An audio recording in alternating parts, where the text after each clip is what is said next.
ॐ अज्ञानतिमिरन्धस्य ज्ञानाञ्जनशलाखया चक्षुरुन्मिलितं येन तस्मै श्रीगुरवे नमः।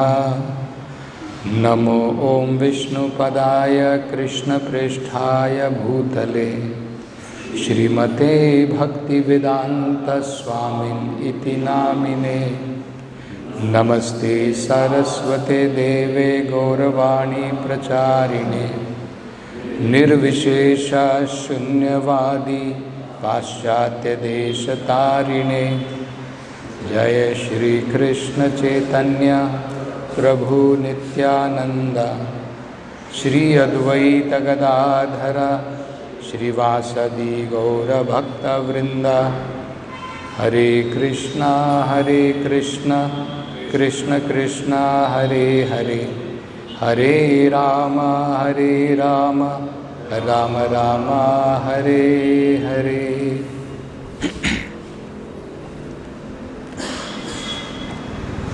So here we find further Lord Kapila is describing about the greatest factor of bondage in this material existence. The living entity comes to this material world with desire to enjoy in this material world. In reality, the only male, the only Purusha is Krishna. He is Parama Purusha. In the Vedic literature, specifically you will find in Bhagavatam, the living entity is also described sometimes as Purusha because of his tendency to enjoy like the Supreme Lord. So in the material world, when the living entity is coming, his desire is to enjoy this material world. So he is also sometimes referred to as Purusha. Whereas in reality, actually, Krishna explains in Bhagavad Gita that the living entity is actually Prakriti. The real meaning of Purusha and Prakriti has to be understood properly. Purusha means predominator, and that is only Krishna, the master. Prakriti means predominated, the servant. Jivera Swarupa hoy Nityer Krishna Das. That is our real position. But in the material world, either we come in the dress of a male or we come in the dress of a female. The propensity is to enjoy. So that is why the living entity is sometimes called as Purusha, because he is having the tendency to enjoy. So first of all, this has to be clearly understood. Prabhupada explains in the story of Puranjana, if we see, Puranjana was born as a male in the beginning.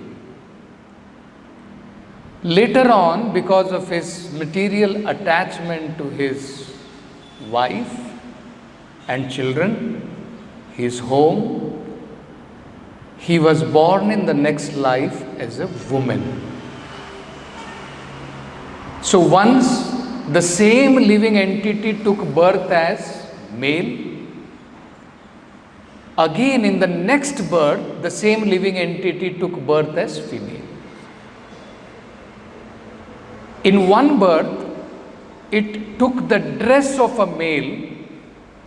In another birth, it took the dress of a female. So in that context, Prabhupada explains very nicely in the purport. We should always remember, as stated in Bhagavad Gita, both gross and subtle material bodies are dresses. They are shirt and coat of the living entity. So just like you wear a shirt and over the shirt you wear a coat. Shirt is inside, coat is outside. Nevertheless, both of them are dress. Similarly, somebody may wear a coat of a woman, somebody may wear a coat of a man, somebody may wear a coat of an animal. This is only external gross body. And in reality, even in gross body, in the element there is no difference. You take the body of a dog, you take the body of a male, you take the body of a female. It is all made up of Panchabhuta and 3 subtle elements. Sthula Sharira, Shukshma Sharira. So, there is only a difference in permutation and combination of this Panchabhuta in the body of a male and a female, or a dog or a cat. Certain body is little conducive for spiritual life. Of course, in human form of life, it is said, Durlabha Manusha Janma. It does not say Durlabha Nara Janma. Manushya Janma. Human form of life is very valuable. So it does not matter whether one has taken a male form or someone has taken a female form. There is no doubt that the body of male, as per physiology, psychology, is more advantageous than the body of a female. But here we see Lord Kapila has no such discrimination, male or female. The very fact that Lord Kapila is teaching these teachings to whom? He is teaching to his own mother, Devahuti, who is in the body of a female. And he is telling her, in the body of a female, attachment to woman is the cause of greatest bondage. Because for a woman, man is woman. Prabhupada says this. For a woman, man is woman. Why? Because woman wants to enjoy men. When we want to enjoy someone, that is called as woman or prakriti. So for a woman, man is woman, and for man, woman is woman. So, in male body, it is advantageous, but that does not mean that anyone in the human form of life, be they low-born like even Chandalas, they can also attain the perfection of human life. So Prabhupada is saying, to be either a woman or a man only involves one's bodily dress. The soul in nature is actually the marginal energy of the Supreme Lord. Every living entity being classified as energy is supposed to be originally a woman. So originally, actually if you see our gender, gender of all living entities are female. Gender of all living entity. Because in the spiritual world, the only male is the Supreme Personality of Godhead. All other are Prakriti. He is the only Purusha. He and expansions of the Supreme Lord. Otherwise, the living entity, they are all Prakriti. In fact, even Srimati Radharani is also Prakriti. But difference is, she is the internal potency of the Lord. There is external potency and internal potency, and we are marginal potency. But all are potencies, all are Prakriti. So, this has to be understood very clearly. Prabhupada is saying, or one who is enjoyed.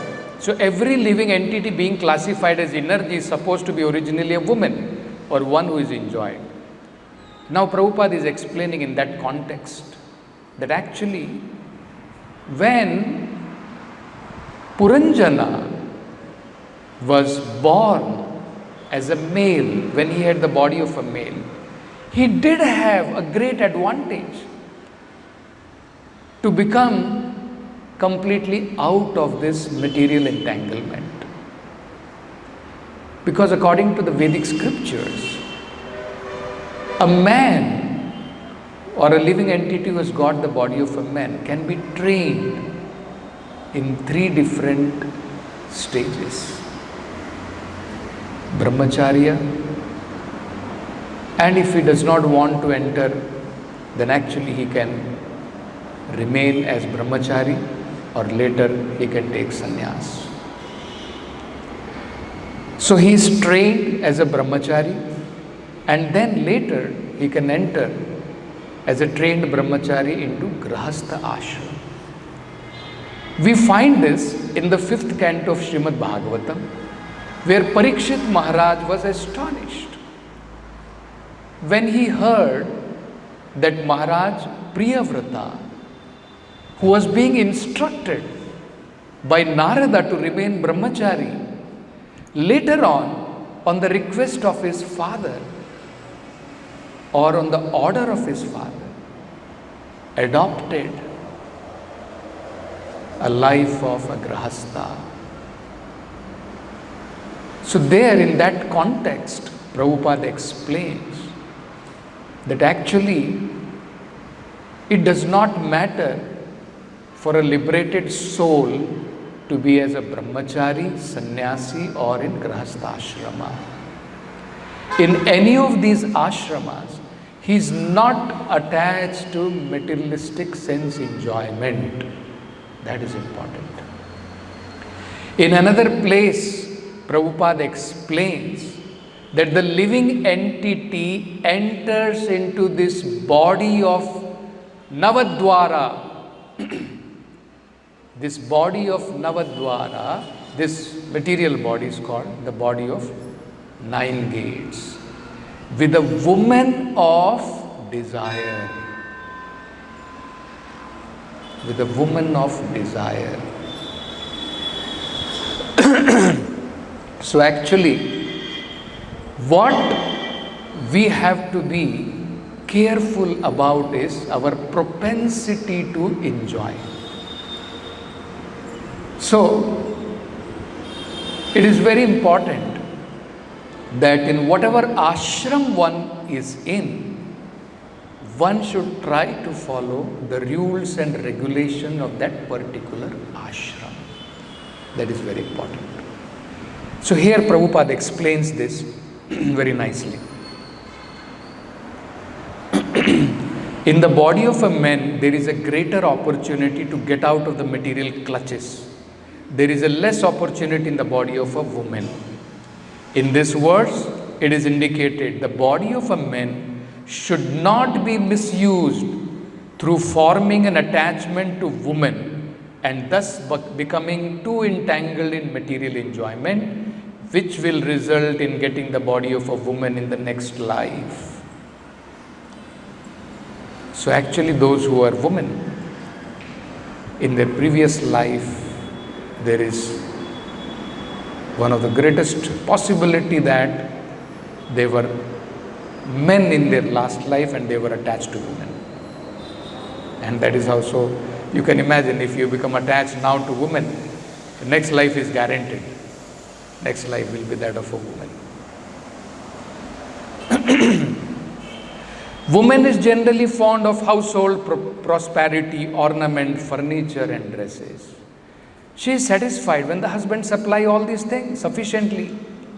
Relationship between man and woman is very complicated, but the substance is that one who aspires to ascend to transcendental stage of spiritual realization should be very careful in accepting the association of a woman.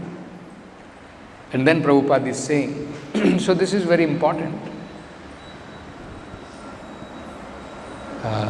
There is a difference between women in Krishna consciousness and women in spirit of materialistic enjoyment.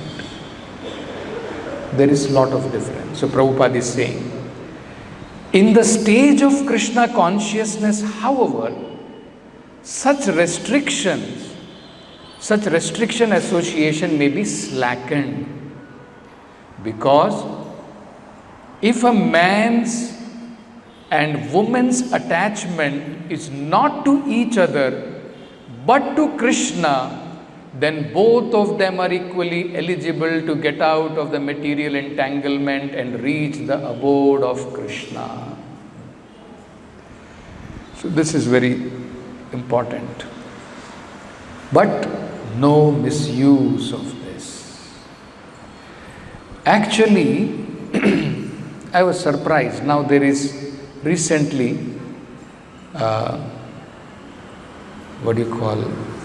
some kind of arguments, debate going on in the other camp of GBC,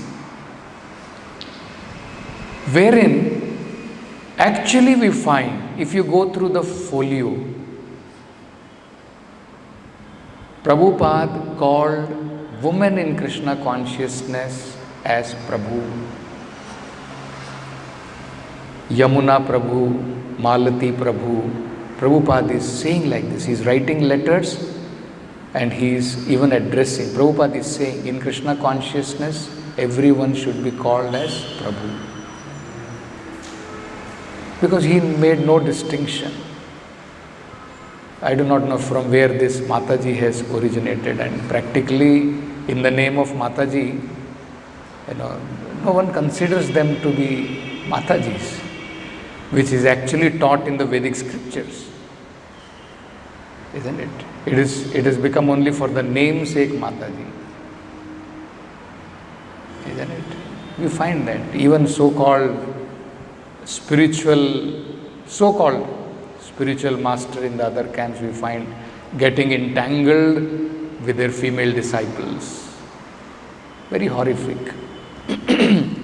So, this is possible only when we become advanced in spiritual life. We will be able to see not on the level of material dress. That is what Prabhupada is saying. Association in Krishna consciousness should be understood in this manner, as Prabhupada is saying. If a man and woman's attachment is not to each other but to Krishna, then both of them are equally eligible to get out of material entanglement and reach the abode of Krishna. And Prabhupada is saying, it is confirmed in Bhagavad Gita, anyone who seriously takes to Krishna consciousness, whether in the lowest species of life or a woman or less intelligent classes such as mercantile, labor class, will go back to home, back to Godhead and reach the abode of Krishna. Next, Prabhupada is saying, men should not be attached to women, nor should a woman be attached to a man. Both men and women should be attached to the service of the Lord. This is the formula. In Krishna consciousness, very important. So, men should not become attached to women, and women should not become attached to men, both either in family life or in any other way. We should understand this principle is very important. Men should not become attached to women, and women should not become attached to men. Both of them should become attached to Krishna. Both men and women should be attached to the service of the Lord. Then there is possibility of liberation from material entanglement for both of them. Otherwise, for a man, he becomes attached to woman. The next life, again, he has to continue in this material world. One more very interesting, in the life of Puranjan only we see this. So we find Puranjana is later on born as a woman in the house of a king, in the house of, as a daughter of Vidarbha, and he is called there as Vaidarbhi. There, by the arrangement of the Lord, Vaidarbhi gets married to Malayadhwaja, one great devotee of the Lord. And later on, one friend of Puranjana, old friend of Puranjana, comes as a Brahmana, who is the spiritual master. So because all these are allegories being used by Narada. So how the spiritual master comes, even though that same Puranjana had once again degraded, did not utilize the human form of life, again became degraded, born as a woman. So that spiritual master once again comes to remind him, isn't it? So there, when Vaidarbhi, along with her husband Malayadhwaja, they leave their house and go to the forest for practicing austerity, and she is serving the husband. And it is stated there that even though both of them are physically very close, but there is no lusty feeling in both of them. And she is serving her husband very nicely. Finally, Malayadhwaja gives up his body and goes back to Godhead. And very pitifully she is crying. And she is thinking that now there is no one for me in this material world. Let me also enter into the fire. And she wants to, enter into the fire with her husband. So at that time, this Brahmana, who is actually the Chaitya Guru, comes as a Brahmana to remind this Vaidarbhi. So this Brahmana says,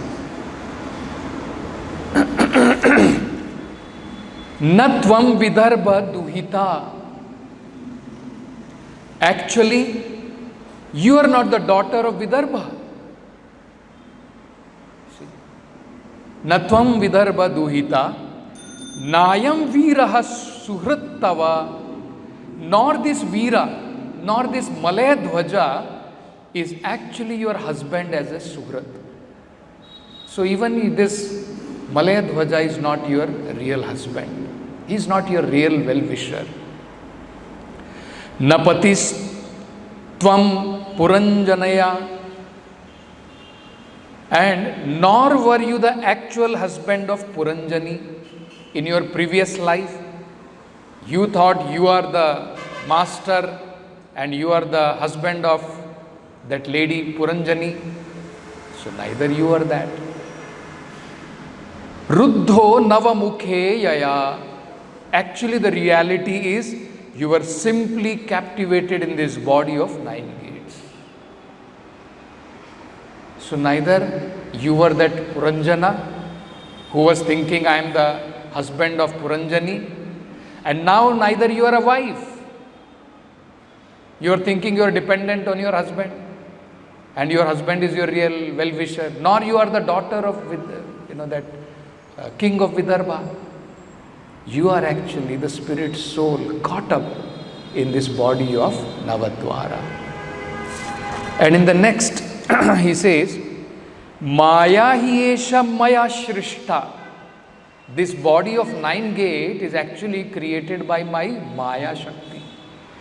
Maya hiesha maya shrishta yat Pumamsam striya satim, by which one sometimes thinks, I am pumamsam, I am male, striyam satim, I am chaste woman, or I am enanj. Either of them. It is all by my Maya Shakti. Manyase no bhayam yadvai ham sau pashya vayorgatim. So he is saying, the Lord is saying, actually, this illusory energy is my potency. And both of us, you and I, are pure spiritual identities. Now try to understand this.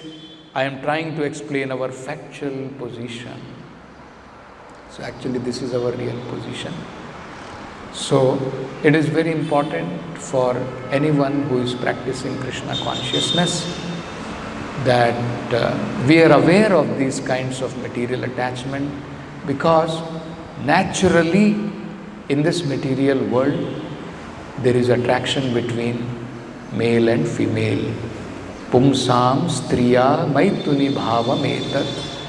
So Prabhupada used to say, man is good, woman is good, but the combination is bad. So in its own place, man is good, woman is also good, but when they come together, that is the problem. That is where bond of attachment arises, and Lord Kapila is warning, there is no greater infatuation. All brahmacharis should understand this. No greater infatuation than this. And later example will be given by Lord Kapila, that even great personality like Brahma became bewildered. Of course, that is just a pastime to show the illusory potency of the Supreme Lord. So we'll stop with this Granthara, Srimad Bhagavatam ki jai. With Guru Srila Prabhupada ki jai.